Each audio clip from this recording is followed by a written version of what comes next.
Sa mga nagtanong sa akin kung ano po, Kuya Dodong, ang pwede naming igamot,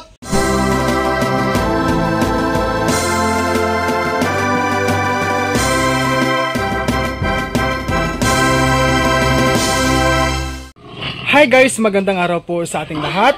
Welcome back po sa aking channel. Ang ating topic ngayon sa video na ito, update lang po ako guys sa akin pong dalawang baboy inahin regarding po sa kanilang status ngayon simula nang na-AI natin sila noon. Ayan guys, umiingay sila, no? Sabik na po silang paliguan. Ayan. Honestly guys, ngayon pa lang po ako magpapaligo sa kanila ulit simula po ng nagbagyo sa ating lugar, no, sa Pilipinas. So talagang sabik sila guys maligo kasi nga po nainitan sila. Yan, akin lang pong anuhan guys, sabon, no? Kuskusan natin sa sabon kasi nga po sa totoo lang sila po ay nami-miss nila ang ganitong klaseng pag-aruga, ganitong klaseng pag-alaga ni Dodong Biliran sa akin pong dalawang baboy inahin na to. Madalas kasi guys ako ay nagsasabon sa kanila. Madalas ko pong ginagawa ito pag hindi malamig ang panahon, no? Pag hindi masama ang panahon. Ngunit nga sa rason na dumaan yung bagyo, dumating yung bagyo sa ating bansa, kaya ngayon lang po tayo nagkapaligo sa kanila ulit, no? Babad ko lang guys ang kanyang katawan, ha, sa sabon guys. Ayan, samantalang isa naman ito namang isa ay kailangan din po nating sabunan, no? Yan, disclaimer lang po mga ka-farmers. Ang gawain ito ay akin lamang po para mabigyan natin ng fresh, no, freshness. Mabigyan natin ng magandang pakiramdam ang mga baboy ko dito. So siya po ay dumapa na. Gustong gusto niya ganito guys, oh. Yan, Diki.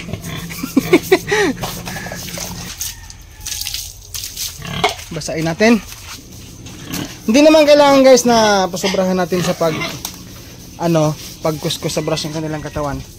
Ang mahalaga po ay matanggal ko yung kanilang mga dumi-dumi sa katawan. Yan. Kasi pag hindi mabrasan, galagom guys ang kanilang balat, ang katawan nila.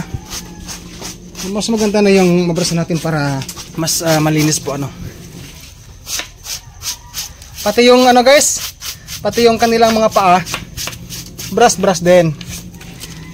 Kasi ang guys, mga beginners dyan, kapag po ang ating mga baboy, lalo na yung mga baboy na hinabuntis, sa aking natanggap na advice sa aking kaibigan na mas nauna hong nag-alaga sa akin ng baboy, nagpayo sa akin yon na mas maganda rin na kapag ang ating baboy na buntis, o kahit pa man hindi siya buntis basta baboy, isa sa mga magandang gawin natin pala daw na ingatan yung mga paa sa baboy yung inahin sa mga dumi na dumidikit dyan.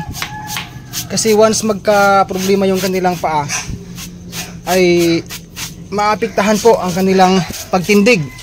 Halimbawa madumi palagi yung kanilang paa, iihiyan tapos dudumi, and then palagi nating hindi malinis. Halimbawa lang, so may tendency na magkakaroon siya ng rashes, no? Mga problema sa balat. So hindi maganda ang resulta. So pag nagka-problema sa balat, magka-rashes, then may infection, siya ay nagbubuntis, so magkakaroon talaga ng problema. Apektado po ang kanyang yung kanyang magandang kalusugan. Halika na Dik, halika na. Namimiss niya to pagbras, By the way guys, hindi ko po sobrang tagalan to kasi kailangan lang matanggal yung kanyang mga dumi-dumi sa paa na dumidikit po Yan Yan. Medyo madaliit lang to guys ang kanilang paa kasi alam naman po ng mga karamihan to na ang baboy inahin na large white landrace ay hindi po gaanong katibayan ang kanilang mga paa. Maliban lang guys sa durok, no? Durok talaga ang isa sa mga baboy na pinakamatibay sa sakit, no? Pinakamatibay din ang kanyang paa. Mamaya pala guys, magbibigay ako ng simpleng tip po para sa mga baguhan diyan. Yung regarding po sa baboy na hinabuntis, no? 2 buwan daw na buntis simula sa pagpakasta or simula sa pagpaiay. Nagkalagnat, ano daw ba ang pwedeng igamot?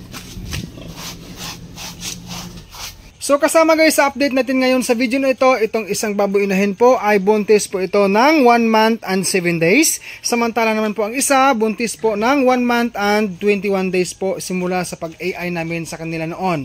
Viewers, bago po tayo magtapos sa video na ito, gusto ko pong magbigay ng bonus tip, handog ko po para sa mga baguhan dyan. Sa mga nagtanong sa akin kung ano po Kuya Dodong ang pwede naming igamot sa aming baboy inahin na nagbubuntis po ng 2 buwan simula sa pagpabulog namin sa kanya. Hindi pa po kasi ako nakaranas ng ganyan mga kababayan na nagkaroon ng lagnat yung aking baboy inahin.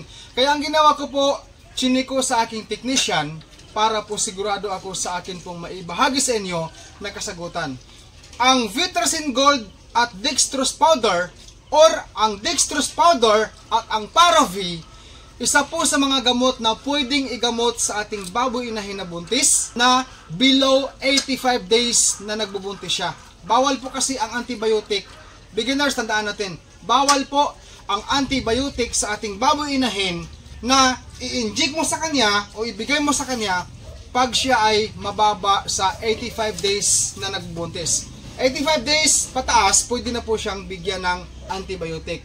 Ang assurance na yan ay nagmula po sa mga eksperto ayon sa pagsaliksik. Additional lang po na kaalaman, huwag din po natin kalilimutan mga beginners makipag-communicate po sa ating mga brand technicians para po sa karagdagang impormasyon o tulong na mula po sa kanila para po sa ating mga alagang baboy na mayroong concern o problema. So mga kababayan, yung sinabi po ng aking technician or turo na para sa atin ay yung Vitracin Gold at Dextrose Powder or ang Dextrose Powder at Paravi ay isa sa mga gamot na pwedeng igamot sa baboy inahin na nagbubuntis na merong lagnat, no? Na 2 months old siya nagbubuntis. Hindi po ako ulit nagpo-promote niyan, pero yan ay isang advice po ng technician ko. And then pwede mo pong sabayan sa paggamit ng King's Vita Plus Animal Food Supplement. Ito po ay mabibili sa Agri-Vet stores nationwide. Kung hindi po ito available mga ka-farmers dyan sa inyong lugar sa feed store, meron pong link dyan sa description, yung KBM Agri-Vet lines po sa Shopee. Mga kababayan, bago tayo magtatapos sa video na ito, pag sakali pong wala kayong ginagawa dyan sa bahay nyo, nagpapahinga, nagpaparelax po, dahil nga po kayo ay napagod sa paghanap buhay, pwede po ninyong panoorin guys ang videos ni Family V TV. Yan po ang channel po ng aking wife, no? Maraming salamat po sa inyong suporta. And then shout out po kay kabayang Viper Channel, Eufilo Ruado, kay Juani Solano watching from Hong Kong, kay Itzlin watching from Hong Kong, Nico Medis Tantiyo watching from Quezon Province. Shout out din kay kabayang Bisaya nga Manguma watching from Lawaan, Antique. And then sa kababayan natin guys na si kabayang Idna Sabili, taga Aguo, La Union, siya po ay naghahanap po ng 8 biik na lahing large white kahit crossbreeded po sa Durok. Sa mga kababayan kong taga La Union, pwede po kayong mag-communicate dyan po sa comment section para po matulungan natin. Kasi po ito si kabayang Idna Sabili, naghahanap po siya ng 8 pirasong biik para po kanyang aalagaan for this coming matagal-tagal pa naman guys, January 2025. So kung kayo mga kababayan dyan na mga kahagrisers ko sa area ng La Union, magtulungan po tayong lahat tayo guys, no? Kung kayo ay malapit sa kanyang area, mag-communicate na lang po each other. Ang King's Vita Plus Animal Feed Supplement mabibili po sa Agri-Vet stores nationwide. Kung hindi ito available sa inyong lugar, maaari po kayo mag-direct order sa Shopee sa KBM Agri-Vet lines. Pwede rin sa Facebook page ng King's Vita Plus Animal Feed Supplement. Link nila ay nasa description. O pwede po kayo mag-text o tumawag sa kanilang cellphone number 0917-795-0220. Available po ang COD or cash on delivery.